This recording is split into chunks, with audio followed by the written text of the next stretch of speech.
I'm Lisa. I'm 42 years old, confident, and quite attractive. People usually find me energetic and full of life, which combined with my appearance often draws a lot of attention.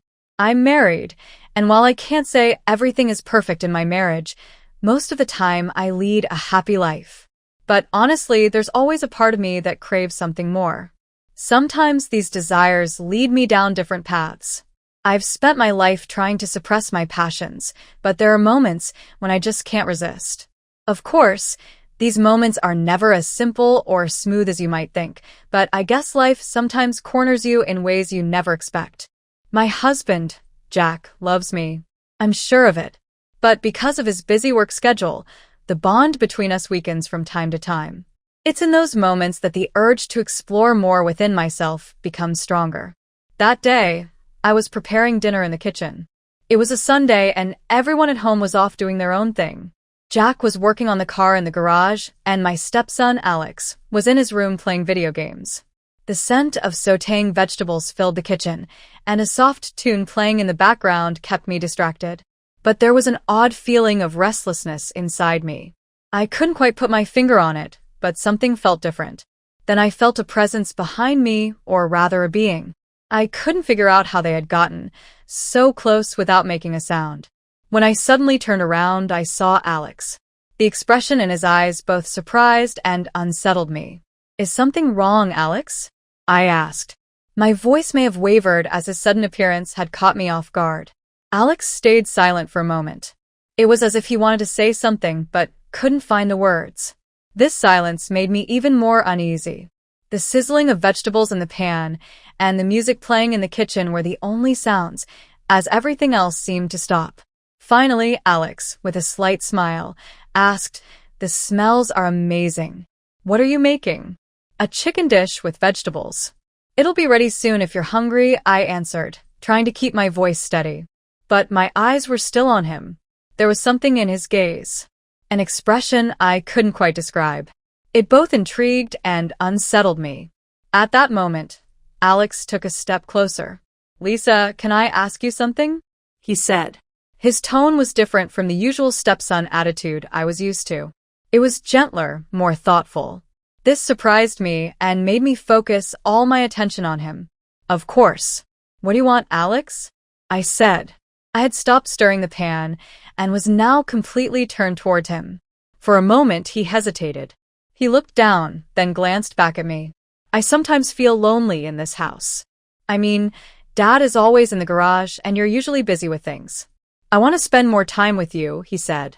His words both surprised and made me feel a little guilty. I was upset that I hadn't noticed Alex feeling this way. "Oh, I didn't know you felt that way, Alex." "Of course, I can spend more time with you. We need to fix that right away," I said, smiling. At that moment, I looked out the kitchen window. The sun was slowly starting to set. There was something about the moment that made me feel it wasn't an ordinary one. It was unusual for Alex to speak so openly and emotionally, but I knew I had to approach him, make him feel comfortable. "After dinner, we can do something together," I added. "Would you like to watch a movie, or maybe go outside for a walk?" Alex smiled faintly. "Really? That sounds great," he said. But it seemed like he wanted to say something more. Before continuing, he paused for a moment. I turned back to preparing the food, trying to shake the conversation from my mind. But Alex's words and gaze kept swirling in my head. It felt strange for my stepson to open up like that. We had always kept a bit of distance, and this sudden closeness was unexpected. When we sat down at the dinner table, I noticed Alex seemed more relaxed and calm. Jack hadn't come out of the garage yet, leaving us alone. I sensed Alex glancing at me a few times during the meal, but I tried not to pay much attention to it. The conversation flowed around light and casual topics, school matters, future plans, favorite movies. But each time, he looked at me as if he wanted to say something deeper.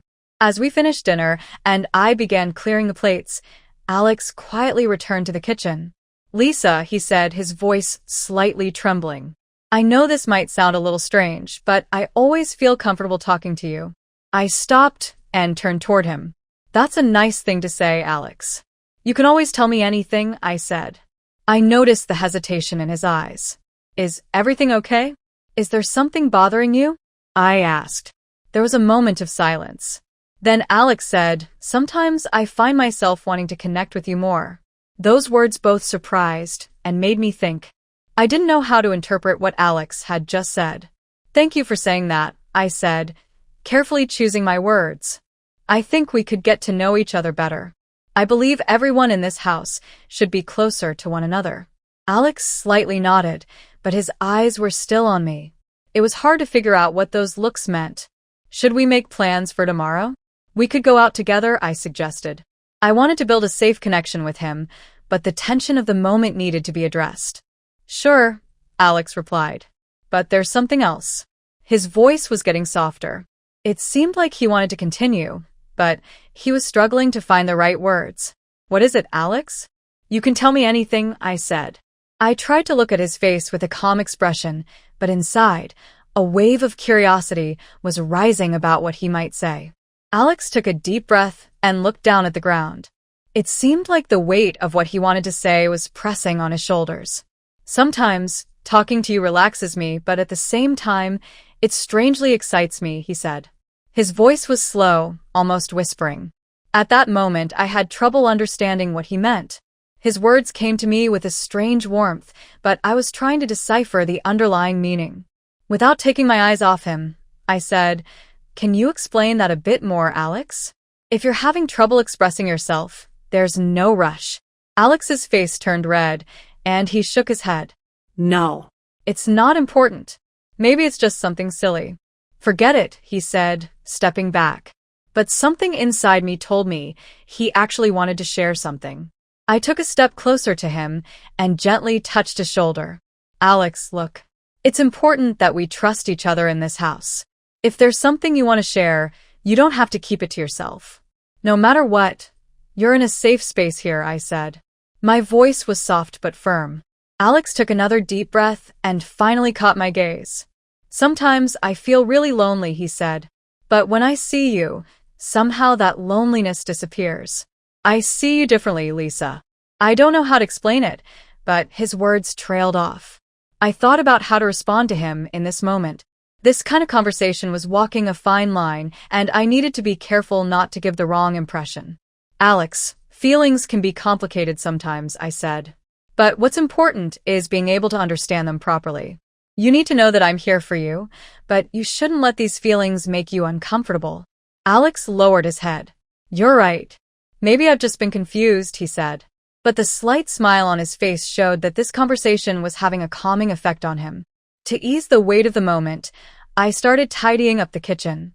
I gently said, "How about we plan a walk tomorrow? Maybe it'll help clear your mind."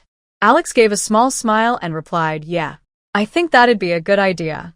Alex stayed in the kitchen for a few more minutes chatting with me. His tone and movements began to normalize, but I still felt a tension when talking to him. Maybe it was just my imagination playing tricks on me. After all, it made sense that a young man alone with his stepmother might feel this way, right? I took the pot off the stove, served the food, and then cleaned up the table. Alex rolled up his sleeves to help. His small gesture surprised me, but I also liked it. "Thanks for the meal, Lisa," he said with a slight smile. "You always make such good food." I smiled a little when I heard that. "You're always so thoughtful, Alex. You're really becoming a fine young man," I said. I noticed that my words made him a little embarrassed because he looked down at the floor again. After cleaning up the table, I moved to the living room to relax. Alex followed me and sat down on the couch next to me. He seemed to be messing around with his phone, but I noticed that he would glance at me every now and then. "Would you like to watch a movie?" I asked. I thought distracting him with something might be a good idea. "Sure. That's a good idea," he said, getting up from his seat and immediately turning on the TV. We picked a comedy movie and started watching, but I noticed that Alex was sitting a little too close to me while he sat next to me. I tried to ignore it and focus on the movie. However, after a while, I felt Alex's hand moving closer to me along the edge of the couch. It seemed like he was doing it without realizing, but it made me feel a little uneasy. "Alex," I said, using a soft warning tone. "Is there something you want to say?" Alex paused for a moment at my question, then he lightly shook his head. "No, nothing." I guess I'm just a little uneasy, he said. But the hesitation in his voice made me feel like he wasn't being entirely truthful. Then how about we spend some time outside tomorrow? Maybe that will help you relax, I suggested. I wanted to gently guide him, but I could sense that this was becoming a bit more complicated. Alex nodded with a slight smile on his face. I think that's a good idea, he said. But the look in his eyes told me that the conversation wasn't over yet. The next morning, I woke up early and started the day with a cup of coffee. As I looked out the kitchen window, the events from the night before kept running through my mind. Alex's strange behavior had me both thinking and feeling a bit unsettled. However, I knew the best approach was to stay understanding and supportive. I headed to the kitchen counter to prepare breakfast. As I cracked the eggs and put them in the pan, I noticed Alex quietly entering the kitchen behind me. His presence strangely made me both uneasy and curious. You woke up early, Alex said, smiling faintly. I went to bed early last night, so I'm feeling energized this morning, I replied. Breakfast is ready. Let's eat, and then we can go for a walk. Alex stayed silent for a while, then walked over to the coffee machine and poured himself a cup. Lisa, he said suddenly, his voice firm, but also a bit shy. I'm sorry for what I said last night. I didn't mean to make you uncomfortable. I turned towards him and smiled. Alex, it's okay. We all feel things from time to time.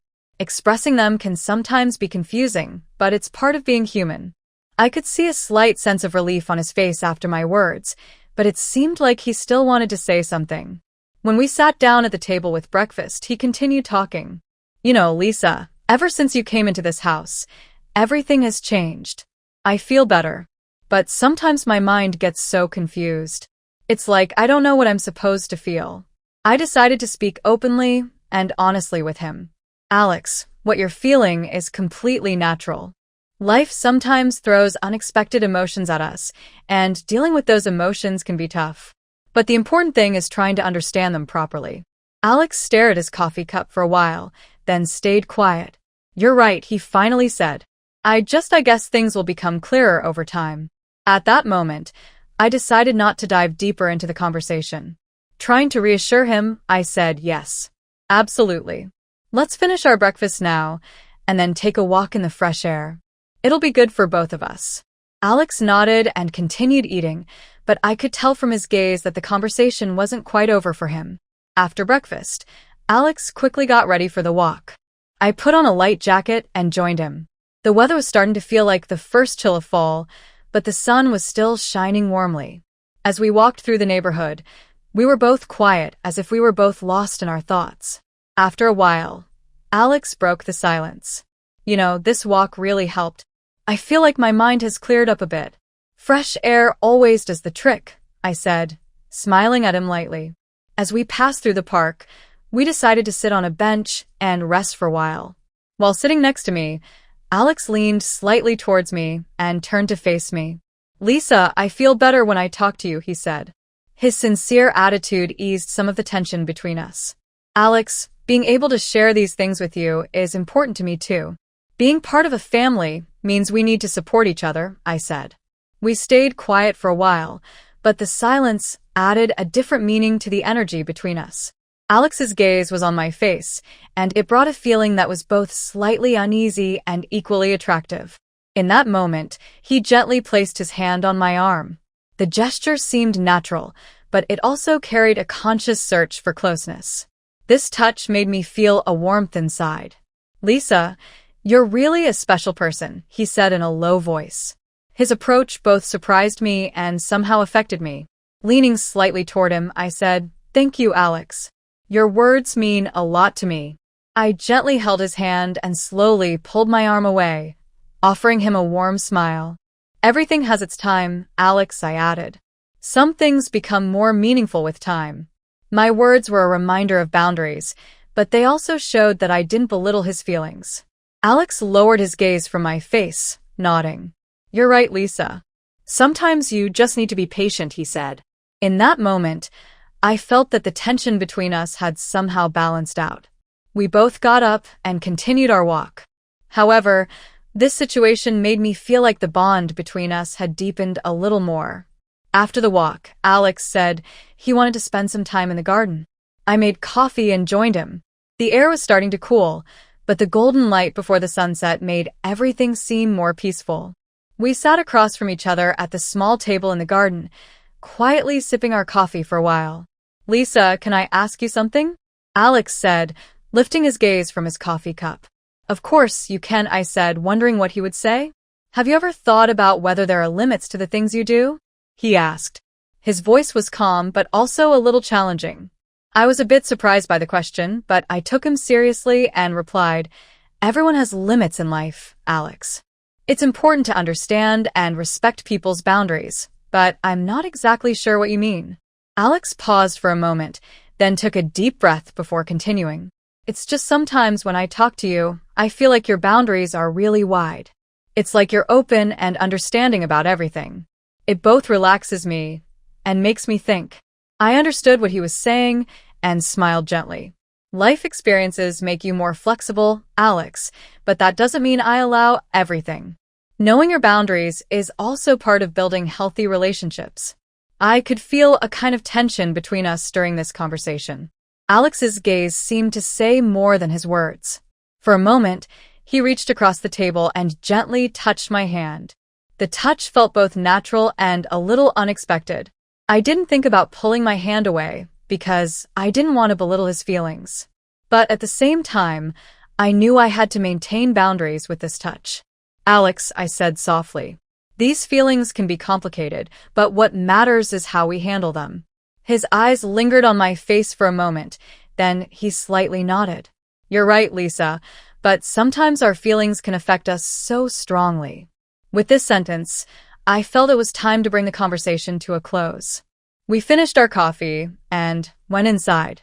As Alex headed toward the living room, I went into the kitchen to start clearing the table, but the silence showed that the tension between us hadn't completely disappeared. While I was clearing the table, I sensed Alex walking into the kitchen behind me. He quietly leaned against the counter and began watching me. His closeness made me a little uneasy, but it also intrigued me. "Lisa, how do you stay so calm?" "Sometimes I feel like I'm going to lose control," he said, his voice low but emotional. I slowly put the plate down and turned toward him. "Alex, everyone has moments when they struggle. What matters is making the right decisions in those moments," I replied. After my words, there was a brief moment of silence. Alex took a step closer, and his eyes met mine. "But Lisa, when I'm with you, everything feels different," he said. I felt the impact of his words for a moment, but I knew what to do. I thought this situation shouldn't go any further. Leaning slightly toward him, I said, "Alex, your feelings might be complicated, but it's up to you to control them." I saw hesitation in his eyes. I smiled gently at him and placed my hand on his shoulder. "We're family, and that's more important than anything else. We wouldn't want to do anything that could harm that bond, would we?" I added. At that moment, it felt like the spark between us had faded. Alex took a deep breath and pulled back. "You're right, Lisa. Sometimes my mind gets so tangled," he said. "I get it, Alex. But with time, things will become clearer." I tried to reassure him. This conversation made me feel like the tension between us was under control. Alex quietly went back to the living room, and I continued with my work in the kitchen. But somewhere inside, I could sense that this wasn't completely over and that it could resurface again at some point. After watching something and chatting for hours that evening, Alex slowly got up and said his goodbyes. There was still a search for meaning in his eyes, but I felt like everything was done for the night. Once he left, I needed some time alone to gather my thoughts. It reminded me how life can sometimes be so complicated and unpredictable. I felt a bit more alone, but maybe this loneliness was a way to help everything become clearer. My relationship with Alex had suddenly deepened, but now I needed time to think it through and evaluate the situation better. After giving myself some time, I checked my phone and started recording this video. Like everything else, I decided to leave the past behind. But one thing was certain. This experience that shaped my life had pushed me one step further. If you enjoyed this story, don't forget to subscribe to our channel. I'm looking forward to your comments. If you want to hear more stories like this, share your thoughts, and let's continue this journey. I can't wait to see you all in my next video. ساكنا في الفؤاد يا خير كل العباد، القبة الخضراء فيها كل الشفاء، والدمع في العين جاء، والدم في العين جاء. شوقي للمدينة راحتي الله تمنينا،